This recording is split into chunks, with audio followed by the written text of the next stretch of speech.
Maicon Rosa, Maicon Douglas Luiz Rosa Vitalino. Tenho 29 anos, crescido, né? Nascido e cresceu na periferia.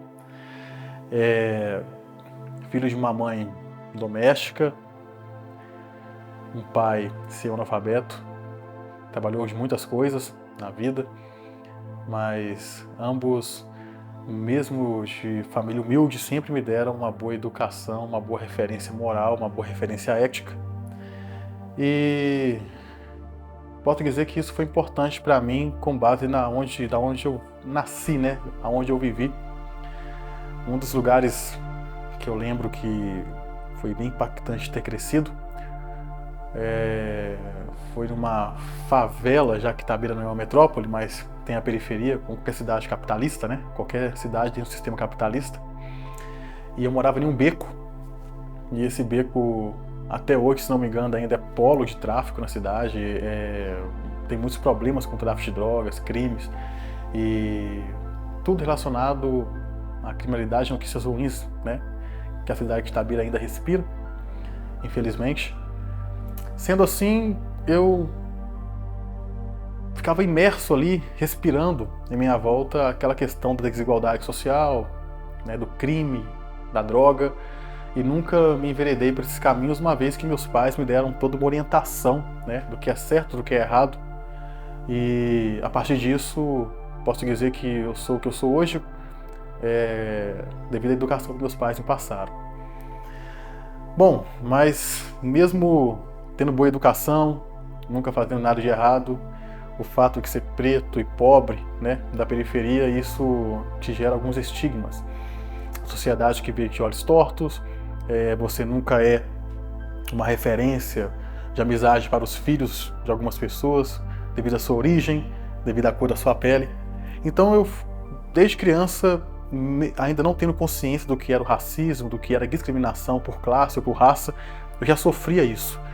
E hoje, mais velho, eu entendo o que era e como sofria, e hoje também percebo como isso me afetou, né, durante a minha vida, durante toda a minha história. Cheguei a ouvir, lembro até hoje, eu tinha meus 9 anos de idade, ou 10, num almoço de família, interessante que foi na família, né? A seguinte frase, abre aspas, Maicon não vai dar nada mais do que um marginalzinho de esquina, fecha aspas. E essa frase, totalmente dotada de preconceito, era simplesmente pelo fato de eu ser um favelado, né? Ou favelado. E meus amiguinhos na rua onde eu frequentava, que não era meu bairro, já que meus pais não me deixavam brincar muito na rua onde eu morava, mas sim em outros bairros, na casa de parentes, de familiares em si, eram todos branquinhos, né? De famílias de classe média alta, então tinha um certo temor, hoje eu percebo isso, por parte de alguns pais desses meus amigos, de brincar comigo, dos meninos brincarem comigo, simplesmente por eu ser de um lugar que talvez eu seria uma má influência por ser o tal garoto favelado. Bom, vamos crescendo e aprendendo com a vida, e isso nos marca, né? E você vai absorvendo que você não pode ser mais que você quer ser, porque a sua condição, a sua estrutura familiar, ou até mesmo a cor da sua pele, vão ser limitadores nesse sentido. Então o que eu pensei? Pensei que eu realmente não poderia ser mais do que eu queria ser. É interessante como a sociedade tenta te reprimir, né, te colocar para baixo. Que eu tinha meus 15 anos para 16 e meu sonho, eu achava isso espetacular. Meu sonho era ser caixa de supermercado. Eu achava o caixa de supermercado uma profissão interessante. O cara ali manipulando o computador, passando a compra. Porque eu entendia que aquilo era o máximo que eu poderia ser, por ser de família humilde, né? Lembro que eu não conseguia... Olha só que interessante. A questão do racismo é tão impactante que tinha um supermercado em Itabira que foi inaugurado, e nessa faixa de idade, essa faixa etária de idade que eu tinha na época, e eu fui entrar no supermercado depois de 3 anos que ele foi aberto, porque eu achava que aquele lugar não era lugar para mim, uma vez que eu era de um bairro humilde, uma vez que eu não me sentia representado naquele espaço, porque eu não via pessoas após a escola indo como a mim, né? Parecido comigo, indo para aquele lugar.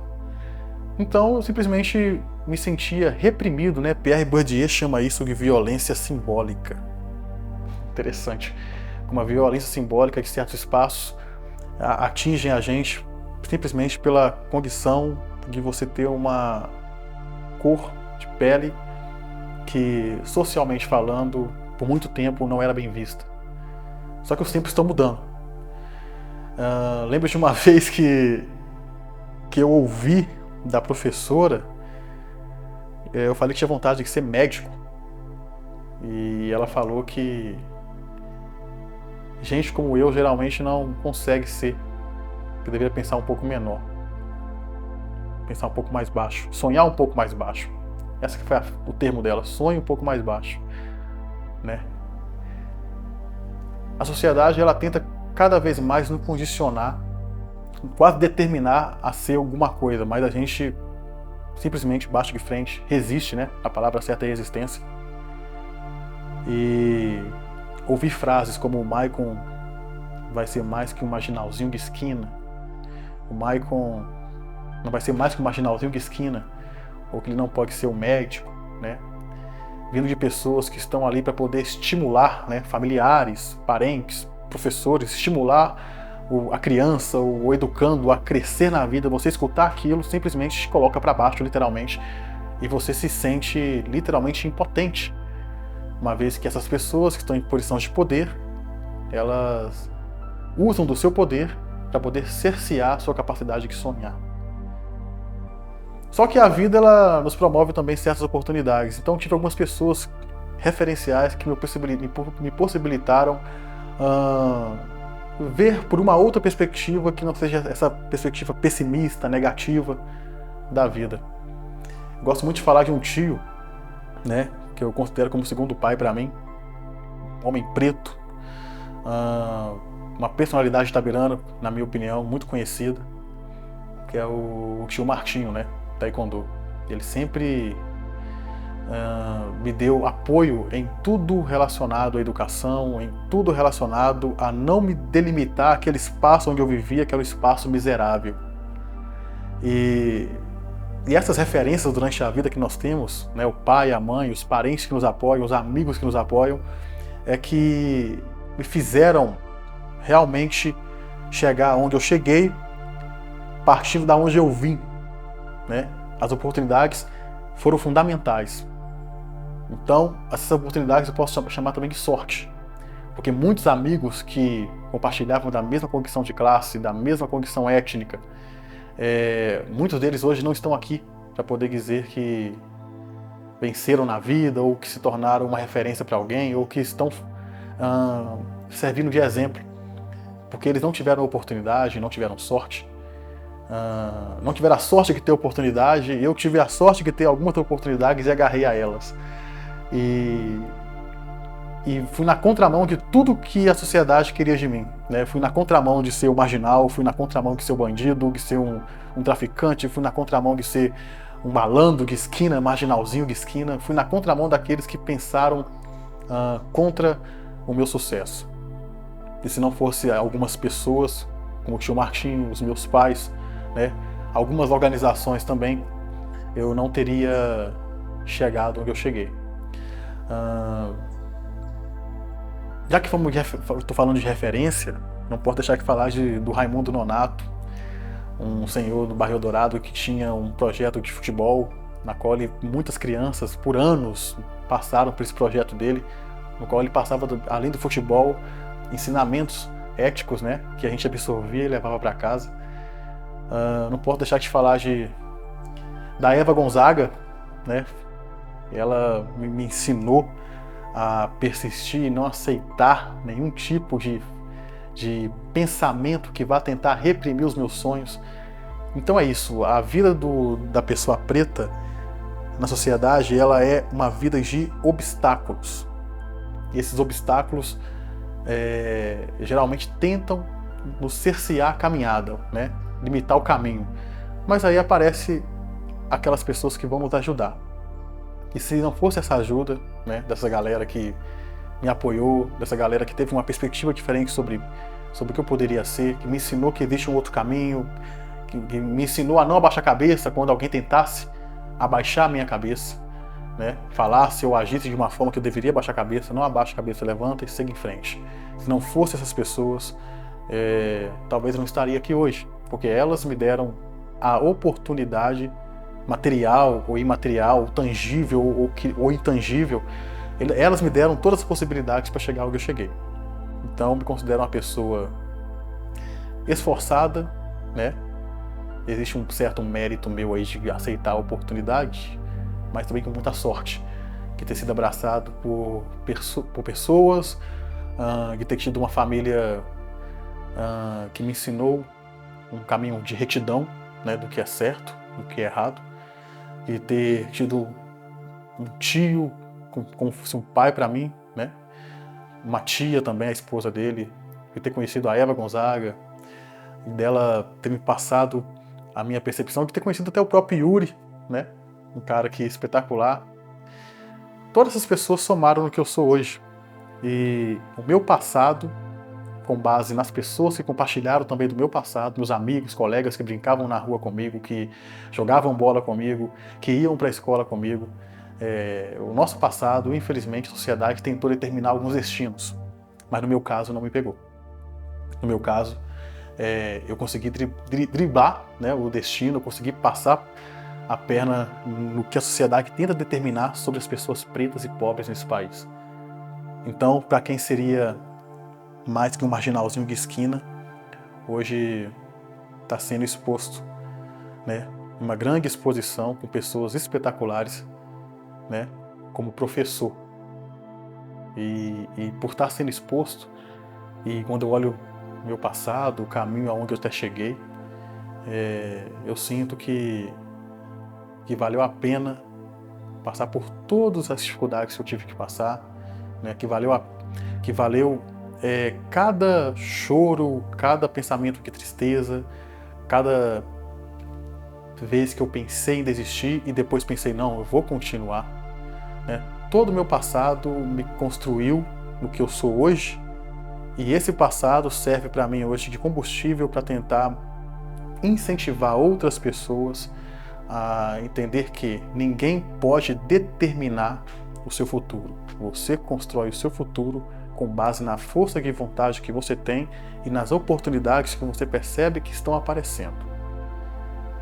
E a FLI, né, a exposição do Muros Invisíveis, só corrobora que, no fundo, todo trabalho e todo esforço dá resultado. Hoje eu me sinto lisonjeado que está sendo exposto nessa exposição. Eu me sinto muito feliz de ver meus alunos me marcando, né, nas redes sociais. Olha, meu professor, ele me dá aula, ou ele já me deu aula. Isso para mim supre até o salário do professor, que não é muito bom. Uma vez que esse reconhecimento da parte do aluno, uma vez que esse reconhecimento da parte da sociedade, né, ele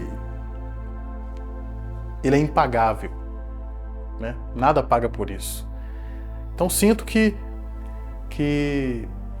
a minha história não é muito diferente de muitas pessoas que estão compartilhando dessa exposição, que estão sendo expostas, mas eu me sinto um vencedor, porque da onde que eu vim, pelo que eu passei, pelas pessoas que me apoiaram, pelas pessoas que não me apoiaram, né? E aonde eu estou hoje, me sinto realmente um vencedor, uma vez que a sociedade tende cada vez mais reprimir, limitar, né, o povo preto de se ver como um indivíduo capaz de alcançar qualquer objetivo que ele tem em mente. Então, hoje eu alcancei o objetivo, né, eu acho que até alcancei até mais. Aquele que seria um marginalzinho de esquina, hoje é um professor sendo exposto na FLI, sendo exposto no Muros Invisíveis e servindo de referência para seus alunos que são periféricos, para seus alunos que são de comunidade, né? E essa referência que hoje eu sou para eles é o maior prêmio que eu posso ter na minha carreira e com a idade que eu tenho hoje, né? Muito novo. Então me sinto lisonjeado, feliz de estar compartilhando espaço com essas 42 pessoas. E é uma honra mesmo ser reconhecido de alguma forma como alguém da população preta itabirana que pode ter servido de referência ou que tem uma história que pode ser vista como referência para aquelas pessoas que se identifiquem conosco. Então fico muito feliz mesmo de participar dessa exposição. Ela representa que os tempos estão mudando, né? Os tempos mudaram, estão caminhando e a sociedade ela é mutável. Ela não é imutável, ela é mutável. E isso representa que a cultura preta hoje, o povo preto, né, tem relevância, como sempre teve. Era negado a relevância, mas hoje tem a relevância do povo preto. Essa exposição, ela literalmente deixa de forma visível, ela corrobora que não existe mais distinção entre competências étnicas no Brasil. O povo preto tem relevância como povo branco, como povo indígena.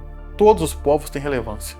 Quando você pega uma exposição como essa e expõe determinadas vidas, cada vida ali com uma singularidade, uma história específica, e todas comungam em comum pela superação e pela resistência. Resistência de quê? De uma sociedade que tenta te oprimir constantemente, simplesmente pela sua cor de pele, simplesmente pela sua raça.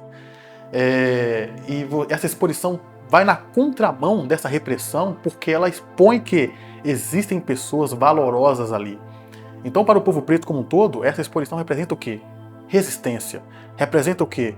Mudança. Representa o quê? Evolução. E que evolução é essa? O racismo é passado.